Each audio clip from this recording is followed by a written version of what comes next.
എല്ലാവർക്കും നമസ്കാരം. ഒരു റൂബിക്സ് ക്യൂബ് കിട്ടിക്കഴിഞ്ഞാൽ അത് ഒന്ന് സോൾവ് ചെയ്യണം എന്ന് ആഗ്രഹിക്കാത്തവരായി ആരും തന്നെയില്ല. ഒരു റൂബിക്സ് ക്യൂബ് എങ്ങനെ പെട്ടെന്ന് സോൾവ് ചെയ്യാം എന്നുള്ള കാര്യമാണ് ഈ വീഡിയോയിലൂടെ നിങ്ങളോട് ഞാൻ പങ്കുവയ്ക്കുന്നത്. റൂബിക്സ് ക്യൂബ് 1974 ഇത് കണ്ടുപിടിച്ചത്. എർണോ റൂബിക് എന്ന ഹംഗേറിയനാണ് ഇത് കണ്ടുപിടിച്ചത്. ലോകത്തിൽ ഏറ്റവും കൂടുതൽ വിറ്റഴിക്കപ്പെടുന്ന ടോയ്സ് റൂബിക്സ് ക്യൂബാണ്. പിന്നെ മാജിക് ക്യൂബ്, പസിൽ ക്യൂബ് എന്നൊക്കെ പേരിൽ അറിയപ്പെടും. ഇതിൻ്റെ ബേസിക്കായിട്ടുള്ള 1-2 കാര്യങ്ങൾ പറയാം. അത് കഴിഞ്ഞിട്ട് നമ്മളിതെങ്ങനെയാണ് സോൾവ് ചെയ്യുന്നത് എന്ന് പറയാം. ഇത് 3x3 ഉള്ള ഒരു ക്യൂബാണ്. ഇതിന് 6 സൈഡുകളുണ്ട്. നമ്മൾ ബേസിക്കായിട്ട് നമ്മൾ അറിയേണ്ടത് 6 കളേഴ്സ് ഉണ്ട്. 6 സൈഡഡ് ക്യൂബാണ്. അപ്പോൾ ഇനി അതോടൊപ്പം തന്നെ നമ്മൾ കാണിച്ചിരിക്കുന്നത് പോലെ ഇത് സെൻട്രലിലുള്ള കീസ് അത് ഫിക്സ് ചെയ്തിരിക്കുകയാണ്. അതൊരിക്കലും മാറുകയില്ല. ഇതിൻ്റെ ചുറ്റുമുള്ള കീസ് മാത്രമേ മാറുകയുള്ളൂ, ചേഞ്ച് ചെയ്യാനായിട്ട് സാധിക്കുകയുള്ളൂ. ടോട്ടൽ ഇത് 26 കീസുണ്ട്. 3 ടൈപ്സ് ഓഫ് കീസാണ്. ഒന്ന് എന്ന് പറയുന്നത് സെൻട്രലിലുള്ള വൺ സൈഡഡ് കീസാണ്. ഇതിന് ഒരു സൈഡ് മാത്രമേ ഉള്ളൂ. One sided keys 6 എണ്ണമുണ്ട്. ഇപ്പോൾ വൈറ്റിൻ്റെ ഓപ്പോസിറ്റ് എപ്പോഴും യെല്ലോ ആയിരിക്കും. ഇത് ഫിക്സ് ചെയ്ത് വെച്ചിരിക്കുകയാണ്. ഇവിടെ റെഡിൻ്റെ opposite orange, green, blue. 26 keys, 6 central keys. ഇനി 2 സൈഡഡ് കീസുണ്ട്. 2 സൈഡഡ് കീസ് ഇവിടെ ഈ വൈറ്റ് ഗ്രീൻ കോമ്പിനേഷൻ ഇവിടെ വരുന്നു. ഈ 4 സൈഡിലുള്ള കീസ്, അതോടൊപ്പം തന്നെ ഇവിടെയുള്ള അത് എല്ലാം കൂടെ 12 കീസുണ്ട്. 2 സൈഡഡ്. ഇവിടെ യെല്ലോ, ബ്ലൂ, ഇവിടെ ഗ്രീൻ, യെല്ലോ, അങ്ങനെയുള്ള റെഡ്, യെല്ലോ, അങ്ങനെയുള്ള 12 കീസുണ്ട്. ബാക്കി 3 സൈഡഡ് 3 കളേഴ്സുള്ള യെല്ലോ, ഓറഞ്ച്, ബ്ലൂ, അതുപോലെ ഈ സൈഡിലുള്ള അതുപോലത്തെ 8 കീസുണ്ട്. അങ്ങനെ ടോട്ടൽ 26 കീസാണ് ഉള്ളത്. അപ്പോൾ ഇനിയും ഇത് എങ്ങനെ സോൾവ് ചെയ്യാം എന്നുള്ളതിനെക്കുറിച്ചാണ് പറയുന്നത്. അപ്പോൾ നമുക്ക് ആദ്യം ചെയ്യേണ്ടത് ഏതെങ്കിലും ഒരു കളർ സെലക്ട് ചെയ്യാം. ഞാൻ ഇതിന് ഉദാഹരണമായിട്ട് യെല്ലോ സെലക്ട് ചെയ്തിരിക്കുന്നു. അപ്പോൾ അതിന് വേണ്ടിയത് ആദ്യം ചെയ്യേണ്ടത് ഇത് ഒരു ക്രോസ് ആകൃതിയിൽ യെല്ലോ ആക്കുക എന്നുള്ളതാണ്. ക്രോസ് ആയിട്ട് യെല്ലോ ആക്കുക. ക്രോസ് ആക്കുമ്പോൾ തന്നെ ഈ ഒരു നടുക്ക് ഉള്ള ഇവിടെ റെഡാണ്. അപ്പോൾ ഇവിടെ റെഡ് യെല്ലോ കോമ്പിനേഷൻ കൂടി ഈ ഒരു മാച്ചിങ് കൂടി ഉണ്ടാകും. ഇവിടെ ഗ്രീൻ ആണെങ്കിൽ ഈ ഗ്രീൻ കളറിൻ്റെ മാച്ചിങ് ആയിട്ടുള്ള ഇവിടെയും ഗ്രീൻ ആയിരിക്കണം, യെല്ലോ ആയിരിക്കണം. അപ്പോൾ ആദ്യം ചെയ്യേണ്ടത് ഒരു ക്രോസ് ആക്കുക. അതിന് പ്രത്യേകിച്ച് അൽഗോരിതങ്ങൾ ഒന്നും തന്നെ ഇല്ല. നമുക്ക് നമ്മുടെ സാമാന്യ ബുദ്ധിക്ക് ഇത് ചെയ്യാവുന്നതേ ഉള്ളൂ. അപ്പോൾ അതും എളുപ്പമായി ചെയ്യുവാനായിട്ട് ഒരു മാർഗമുണ്ട്. യെല്ലോയുടെ നേരെ ഓപ്പോസിറ്റാണ് വൈറ്റ്, സെൻട്രലിലെ കേസ് നോക്കിയാൽ മതി. ഇവിടെ യെല്ലോ, ഇവിടെ വൈറ്റ്. അപ്പോൾ ഈ വൈറ്റിന് ചുറ്റും നമ്മൾ യെല്ലോ കൊണ്ട് ആദ്യമേ സെറ്റ് ചെയ്യുക. അപ്പോൾ സെറ്റ് ചെയ്യുകയാണെങ്കിൽ ഇവിടെ വൈറ്റിന് ഇവിടെ വരണമെങ്കിൽ ഇവിടെയുണ്ട്. അത് ഇങ്ങനെ റൊട്ടേറ്റ് ചെയ്യുന്നു, ഇങ്ങനെ റൊട്ടേറ്റ് അത് ചുമ്മാതെ അങ്ങ് റൊട്ടേറ്റ് ചെയ്താൽ മതി. അതിന് പ്രത്യേകിച്ച് അൽഗോരിതങ്ങൾ ഒന്നും തന്നെയില്ല. ഇവിടെ ഒരു യെല്ലോ വന്നു, പിന്നെ ഇവിടെ ഒരു യെല്ലോ ഉണ്ട്, അത് മുകളിലേക്ക് കൊണ്ടിരുന്നു. ഇവിടെ ഒരു യെല്ലോ ആയി. ഇനി ഇവിടെ ഒരു യെല്ലോ ഉണ്ട്, അതും ഇങ്ങനെ കൊണ്ടുവരുന്നു. ഇവിടെ ഒരു യെല്ലോ ഉണ്ട്. ഇത് നമുക്ക് എങ്ങനെ വേണമെങ്കിലും തിരിക്കാവുന്നതേ ഉള്ളൂ. തിരിച്ചു വന്നു. ഇത് അല്പം കൂടെ ഫ്ലെക്സിബിളായിട്ടുള്ള ഒരു റുബിക്സ് ക്യൂബാണ്. അപ്പോൾ ഇത് നമുക്കപ്പോൾ അല്പം കൂടെ ഈസി ആയിരിക്കും, നമുക്ക് ഇൻട്രസ്റ്റിംഗ് ആയിട്ട് അല്പം പെട്ടെന്ന് മൂവ് ചെയ്യാനൊക്കെ പറ്റും. ഇത് ഞാൻ ഓൺലൈനിൽ വാങ്ങിച്ചതാണ്, ഏകദേശം 150 രൂപ വില. ഇതും ഓൺലൈനിൽ വാങ്ങിച്ചതാണ്. ഇതും അല്പം കൂടെ ഫ്ലെക്സിബിൾ ആയതുകൊണ്ട് നമുക്ക് ഒരു 1 ഹാൻഡ് കൊണ്ടൊക്കെ റൊട്ടേറ്റ് ചെയ്യാനായിട്ടൊക്കെ സാധിക്കും. അപ്പോൾ ആദ്യമേ ഞാൻ വാങ്ങിച്ചത് ഈ ഒരു സ്ക്യൂബായിരുന്നു, പക്ഷേ ഇത് വലിയ ടൈറ്റാണ്. ആദ്യം വാങ്ങിച്ചത് ഇതായിരുന്നു, പക്ഷേ ഇത് വലിയ ടൈറ്റാണ്. ഇത് കൃത്യം പോയിരുന്നാലേ അപ്പോൾ നമുക്കങ്ങ് ബോറിങ്ങൊക്കെ ആവും. അതുകൊണ്ട് അത് അങ്ങനെ ഉപയോഗിക്കാറില്ല. വളരെ ഫ്ലെക്സിബിളായിട്ടുള്ള ഇതാണ് ഞാൻ സാധാരണ ഉപയോഗിക്കുന്നത്. ഓക്കെ, അപ്പോൾ പറഞ്ഞു വന്നത്, നമ്മുടെ ഉദ്ദേശം എന്ന് പറയുന്നത് ഇവിടെ ക്രോസ് ആക്കുക, യെല്ലോ ക്രോസ് ആക്കുക എന്നുള്ളതാണ് ഈ കോമ്പിനേഷൻ. അപ്പോൾ അതിൻ്റെ മുന്നോടിയായി നമ്മൾ അതിൻ്റെ നേരെ ഓപ്പോസിറ്റ് ഇവിടെ 4 സൈഡും യെല്ലോ ആക്കി, എന്നിട്ട് നേരെ തിരിച്ചു പിടിക്കുന്നു. ഇവിടെ എല്ലാം വന്നു. അപ്പോൾ തിരിച്ചു പിടിച്ച് കഴിയുമ്പോൾ ആയിട്ട് വരണം. അപ്പോൾ ഇതിന് നമ്മളത് റൊട്ടേറ്റ് ചെയ്യുന്നു. ഓക്കെ, ഇതിപ്പോൾ മാച്ചിങ് ആയി. ഈ 2 കളറും മാച്ചിങ് ആയി കഴിയുമ്പോൾ നേരെ അത് 2 പ്രാവശ്യം കറക്കി നേരെ ഓപ്പോസിറ്റ് ഇവിടെ യെല്ലോ വന്നു. യെല്ലോയോടൊപ്പം തന്നെ നമുക്ക് വേണ്ടിയത് ഈ സെൻറ്ററിലുള്ള കളറും മാച്ചിങ് ആകണം. ഞാൻ പറയും, സെൻറ്ററിലുള്ള കളറ് ബ്ലൂ ആകണം. ബ്ലൂ യെല്ലോ കോമ്പിനേഷനുള്ള കീയാണ് ഇവിടെ വേണ്ടിയത്. അപ്പോൾ അത് നമ്മളിവിടെ സെറ്റ് ചെയ്തു. അടുത്തത് ഇവിടെ റെഡാണ്. ഇപ്പോൾ റെഡ് വേണമെങ്കിൽ അല്പം കൂടെ ഓക്കെ, ഇവിടെ റെഡ് വന്നു. അതിനെ നേരെ 2 പ്രാവശ്യം കറക്കി കഴിയുമ്പോൾ ഇവിടെ ഇത് വന്നു. അപ്പോൾ ഇത് ഇവിടെ വന്നു. ഇവിടെ വരുന്നതിനോടൊപ്പം തന്നെ ഇവിടെയും റെഡ് കോമ്പിനേഷനായി. അടുത്തത് നമുക്ക് വേണ്ടിയത് ഗ്രീനാണ്. ഇവിടെ ഗ്രീൻ വന്നു. നമ്മൾ ഇത് ഒന്ന് കറക്കി കഴിയുമ്പോൾ ഇവിടെ ഗ്രീൻ യെല്ലോ കോമ്പിനേഷൻ വന്നു. അത് നമ്മൾ നേരെ ഉൾട്ടാതിരിക്കുന്നു. അത് ഇവിടെ വന്നു. ഇനി ഒരു കളർ കൂടെ മാത്രമേ ഉള്ളൂ, അത് ഓറഞ്ചാണ്. ഓറഞ്ചിൻ്റെ ആ ഒരു മാച്ചിങ് ആയിട്ടുള്ളത് വന്നു. ഓറഞ്ചും അവിടെ വന്നു. അപ്പോൾ നമ്മൾ ചെയ്തത് ചെറിയൊരു കാര്യം. ഇത് അല്ലാതെ വേണമെങ്കിലും നമുക്ക് ചെയ്യാം, സിമ്പിളായിട്ട് ചെയ്യാം. നമ്മളിവിടെ യെല്ലോ ക്രോസ് കൊണ്ടുവരണം. അപ്പോൾ ആദ്യം സോൾവ് ചെയ്യേണ്ടത് യെല്ലോ ക്രോസ് ആക്കുക. യെല്ലോ ക്രോസ് ആക്കുന്നതോടൊപ്പം തന്നെ ഈ സെൻറ്ററിലുള്ള കളറും മാച്ചിങ് ആകും. ഇവിടെ ഓറഞ്ച് ആയതുകൊണ്ട് ഇത് ഓറഞ്ച് യെല്ലോ കോമ്പിനേഷനുള്ള ഇതാണ്. അപ്പോൾ ഇങ്ങനെ ഇരുന്ന് കഴിഞ്ഞാൽ ഇത് മാച്ചിങ് അല്ല, മനസ്സിലായോ?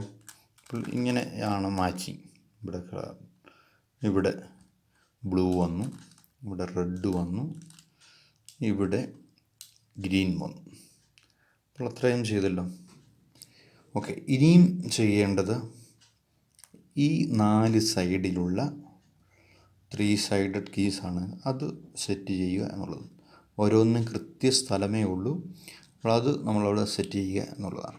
അപ്പോൾ അത് സെറ്റ് ചെയ്യുവാനായിട്ട് എളുപ്പവഴി, ഇത് നേരെ ഇവിടെ നോക്കുമ്പോൾ ഈ സൈഡിലോ യെല്ലോ ഉള്ള കീസ് ഉണ്ടോ എന്ന് നോക്കണം. ഇവിടെ യെല്ലോയാണ്.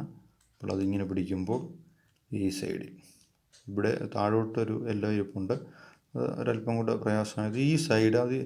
ഈ സൈഡിൽ യെല്ലോ ഉള്ള ഏതെങ്കിലും കീസ് ഉണ്ടോ, അത് സെറ്റ് ചെയ്യാൻ നമുക്ക് എളുപ്പമാണ്. ഇനി ഇത് എവിടെയാണ് പോകേണ്ടത് എന്ന് നോക്കുക. ഇവിടെ റെഡ് ഗ്രീൻ കോമ്പിനേഷനുള്ള ഒരു കീസാണ്.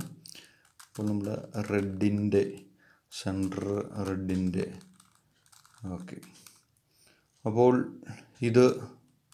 ഈ കീ പോകേണ്ടത്, അപ്പോൾ നമ്മൾ ചുമ്മാ തിരിച്ച് നോക്കിയപ്പോൾ ഇവിടെ റെഡ് കോമ്പിനേഷനാണ്, ഈ റെഡ്. അതോടൊപ്പം തന്നെ ഇവിടെ ഗ്രീൻ. ഈ കീ ഇവിടെയാണ് പോകേണ്ടത്. അപ്പോൾ അവിടെ പോകണമെങ്കിൽ എന്ത് ചെയ്യണം? വളരെ സിമ്പിളാണ്. ഇത് ഒരു പ്രാവശ്യം മുൻപോട്ട് റൊട്ടേറ്റ് ചെയ്യുക. ഇനി നമ്മൾ മുകളിൽ ഇവിടെയാണ് നമ്മൾ യെല്ലോ കൊണ്ടുവരേണ്ടത്. ഇത് ഇങ്ങോട്ട് തിരിച്ചു പിടിക്കുന്നു. നമ്മൾ മുകളിൽ താഴെയുള്ള യെല്ലോ തിരികെ കൊണ്ടിരുന്നു. ഇനിയും പൂർവ്വസ്ഥിതിയിലേക്ക് റൊട്ടേറ്റ് ചെയ്ത് വെക്കുന്നു. അപ്പോൾ ഈ ഒരു കീ സെറ്റായി. ഇവിടെ റെഡ് കോമ്പിനേഷൻ വരണം, ഇവിടെ ഗ്രീൻ കോമ്പിനേഷൻ വരണം. അപ്പോൾ ഒരെണ്ണം സെറ്റ് ചെയ്യാൻ പഠിച്ചിട്ട് ഇനിയും ചുമ്മാ നോക്കുന്നു. ഓക്കെ, ഈ സൈഡിലും ഒരു സൈഡിൽ യെല്ലോ ഉള്ള കീ ഉണ്ട്. അപ്പോൾ നമ്മളെന്ത് ചെയ്യണം? എവിടെയാണ് പോകേണ്ടത് നോക്കണം. ഇത് വളരെ സിമ്പിളാണ്. ഇവിടെയാണ് വരേണ്ടത്. ഈ കീ ഇവിടെയാണ് വരേണ്ടത്. അപ്പോൾ എന്ത് ചെയ്യണം? ഇത് അല്പം ഒരു പ്രാവശ്യം പുറമോട്ട് തിരിക്കുന്നു. ഇനി ഇത് മുകളിലുള്ള യെല്ലോ ഇറങ്ങി അത് ഇങ്ങനെ തിരിക്കുന്നു. വീണ്ടും അത് റിവേഴ്സ് തിരിച്ച് പിന്നെ പൂർവ്വസ്ഥിതിയിലേക്ക് എത്തിക്കഴിയുമ്പോൾ ഈ സൈഡിലുള്ളതും സോൾവായി. ഓക്കെ, അത് ചുമ്മാതെ നമ്മൾ 1-2 പ്രാവശ്യം ചെയ്ത് കഴിയുമ്പോൾ ഓട്ടോമാറ്റിക്കായിട്ട് അത് ശരിയാകും. ഇനിയും അടുത്ത ഒരു കീ വന്നു. അത് ഇവിടെയാണ് അത് വരേണ്ടത്. വരേണ്ടതെന്ന് പറഞ്ഞു കഴിഞ്ഞാൽ ഇവിടെയാണ് വരേണ്ടത്. അത് ഒരു പ്രാവശ്യം മുമ്പോട്ട് തിരിക്കുന്നു. എന്നിട്ട് ഇത് അല്പം റിവേഴ്സ് തിരികെ അത് കൊണ്ടുവന്നിട്ട് പൂർവ്വസ്ഥിതിയിലേക്കാക്കുമ്പോൾ അതും സെറ്റായി. ഇനി നമുക്ക് ഒരേ ഒരു ഇതേ ഉള്ളൂ. ഈ സൈഡാണ്. അത് നമുക്ക് ഇവിടെയാണ് വരേണ്ടത്. അപ്പോൾ എന്ത് ചെയ്യണം? ഇത് ഇങ്ങോട്ട് ഇറക്കുന്നു, തിരികെ ഇങ്ങോട്ട് വെക്കുന്നു, മുകളിലേക്ക് വെക്കുന്നു. ഓക്കെ, അപ്പോൾ ഈ 3 ലെയറാണ്. ഒരു ലെയർ നമ്മൾ സെറ്റായി. ഏകദേശം 20% നമ്മൾ റൂബിക്സ് ക്യൂബിൻ്റെ സോൾവിങ് നടത്തിയിരിക്കുകയാണ്. പ്രത്യേകം ശ്രദ്ധിക്കേണ്ടത് ഇത് ഈക്വലായിരിക്കണം. അതോടൊപ്പം തന്നെ ഇത് ഈക്വലാകുമ്പോൾ തന്നെ ഈ ഒരു 3 ഒരേ കളറായിരിക്കണം. റെഡിൻ്റെ 3, ഇവിടെയും അതുപോലെ തന്നെ, ഇവിടെയും ഓറഞ്ച്, ഇവിടെയും അതുപോലെ തന്നെ. ഓക്കെ, അപ്പോൾ നമ്മൾ ഒരു 20% സോൾവിങ് നടത്തിയിരിക്കുകയാണ്. അത് കഴിഞ്ഞിട്ട് ഇത് നേരെ ഇനി പിടിക്കുക. ഇത് യെല്ലോ നമ്മൾ സോൾവ് ചെയ്തത് താഴേക്ക് പിടിക്കുന്നു. ഇനി നമുക്ക് 1-2 അൽഗോരിതങ്ങൾ പഠിക്കേണ്ടതായിട്ടുണ്ട്. അൽഗോരിതങ്ങൾ പഠിക്കുവാനായിട്ട് എളുപ്പവഴി. അടുത്തത് നമ്മൾ പഠിക്കേണ്ടത് 1-2 അൽഗോരിതങ്ങളുണ്ട്. അതിൻ്റെ ഒരു ബേസിക്കായിട്ടുള്ള ഒരു കാര്യമാണ്. അപ്പോൾ ഒരു റൂബിക്സ് ക്യൂബ് ലഭിച്ചു കഴിയുമ്പോൾ സോൾവ് ചെയ്യുമ്പോൾ ഈ ഒരു പൊസിഷനിൽ പിടിക്കുക. വളരെ എക്സ്പേർട്ടായിട്ടുള്ളവർ ഒരു കൈ കൊണ്ടൊക്കെ റൊട്ടേറ്റ് ചെയ്യും. പക്ഷെ ഇപ്പോൾ നമ്മളൊരു ബിഗിനേഴ്സ് ആയതുകൊണ്ട് നമ്മൾ ഈ ഒരു പൊസിഷനിൽ പിടിക്കുക. ഈ ഒരു പൊസിഷനിൽ പിടിക്കുമ്പോൾ നമ്മുടെ ഫ്രണ്ട് എന്ന് പറയുന്നത് ഈ ഓറഞ്ച് സൈഡാണ് നമ്മുടെ ഫ്രണ്ട്. അപ്പോൾ അതിനെ നമുക്ക് ഇംഗ്ലീഷിൽ ഇത് ഷോർട്ട് ഫോമായി എഫ് എന്ന് വിളിക്കാം. ഈ ഒരു സൈഡിനെ നമുക്ക് എഫ് എന്ന് വിളിക്കാം. നമ്മൾ റൈറ്റ് ഹാൻഡ് ഇവിടെ നമ്മൾ പിടിക്കുന്നു, ഇവിടെ ഈ സൈഡിലാണ്. അപ്പോൾ അതിനെ നമ്മൾ ആർ എന്ന് വിളിക്കുന്നു. റൈറ്റിൻ്റെ ആർ. ലെഫ്റ്റ് സൈഡിൽ എല്, ലെഫ്റ്റിൻ്റെ എല്, ഈ ഒരു പൊസിഷൻ ഇതാണ് എല്. Upper part U. ഇത് ഫ്രണ്ട് ആകുമ്പോൾ ഇവിടെ ബാക്ക്, ഇത് ബാക്കിൻ്റെ ബി.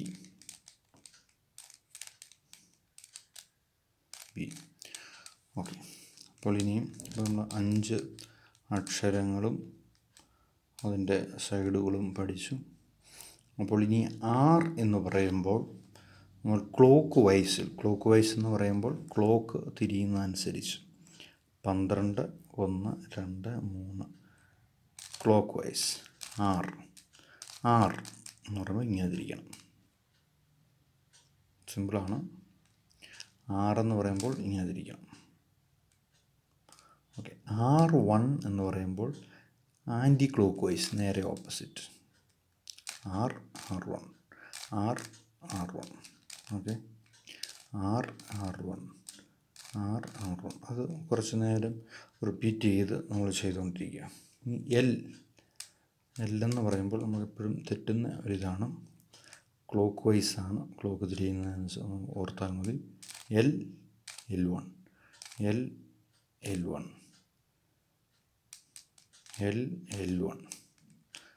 R1 L1. ഓക്കെ. ഇനിയും upper part U1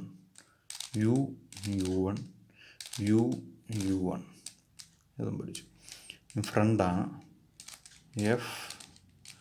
F1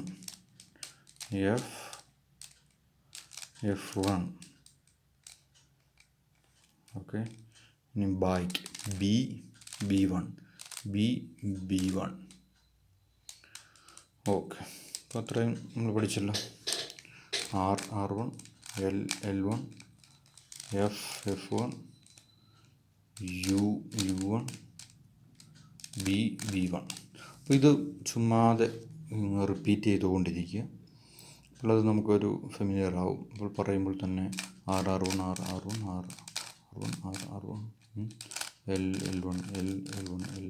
L1 അങ്ങനെ കുറച്ച് നേരം റിപ്പീറ്റ് ചെയ്തുകൊണ്ടിരിക്കുക. ഇനി ഇതിൻ്റെ ഒരു കോമ്പിനേഷനാണ് അൽഗോരിതങ്ങൾ.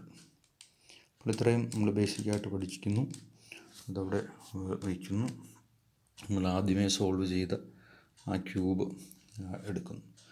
ആദ്യം സോൾവ് ചെയ്തത് ഒരു ലെവൽ അല്ലെങ്കിൽ ഇതിൻ്റെ 3 പാർട്സ് ആയിട്ടുണ്ടെങ്കിൽ ഒരു പാർട്സ് സോൾവ് ചെയ്തിരിക്കുകയാണ്.